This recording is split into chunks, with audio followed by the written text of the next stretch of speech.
Цивил медија. 14 август 2019 година. Вест на денот.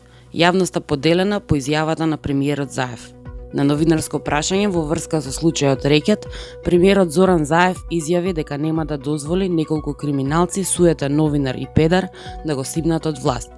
Оваа изјава на премиерот предизвика лавина реакции во јавноста. Дел од здруженијата го обвинија премиерот за говор на омраза и спречување на слободата на изразување. Заев пак упати извинување до ЛГБТ заедницата за терминот кој го употреби, велејќи дека мислел на карактерна особина на личноста, а не на сексуална определба. За новинарот ги упати новинарите да го прашаат него зошто токму тој се пронашал во оваа изјава. Разоткриена уште една лажна вест. Сензационалната вест објавена на порталот на Драган Павловик Латас, еден од гласноговорниците на ВМРО ДПМН, дека Шведска одбила екстрадиција на обвинет за насилствата на 27 април, е сепак лажна.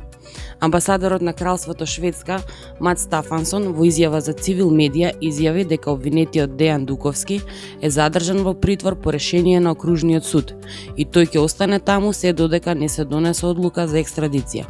Барањето сега е доставено до Врховниот суд за да испита дали постојат правни основи да се одобри екстрадицијата под услови утврдени со закон. По овој преглед, ова мислење ќе биде доставено до владата во Шведска за понатамошно испитување и донесување на одлука за случајот, изјави Стафансон за Цивил медија.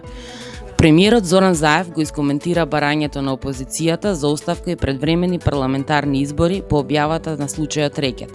Тој изјави дека нема намера да размислува за такво нешто.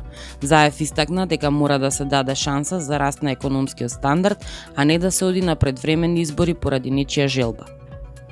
Лидерот на ДУИ, Али Ахмети, изјави дека владината коалиција не е загрозена поради разликите во одредени ставови. Во тек е првата отворена сесија од семинарот Транспарентни и одговорни политички процеси, кој Цивил Центар за слобода го организира во хотел Романтик на Велешкото езеро.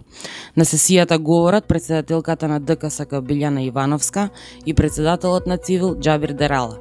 Со овој семинар се обидуваме да изградиме долготрајни релации со институциите и граѓанското општество во борбата против корупцијата, изјави Дерала. Ивановска пак истакна дека благодарение на учеството на граѓанското општество дојде до значајни промени во законите, вклучувајќи го и законот за спречување на корупцијата. Прочитајте повеќе на civilmedia.mk.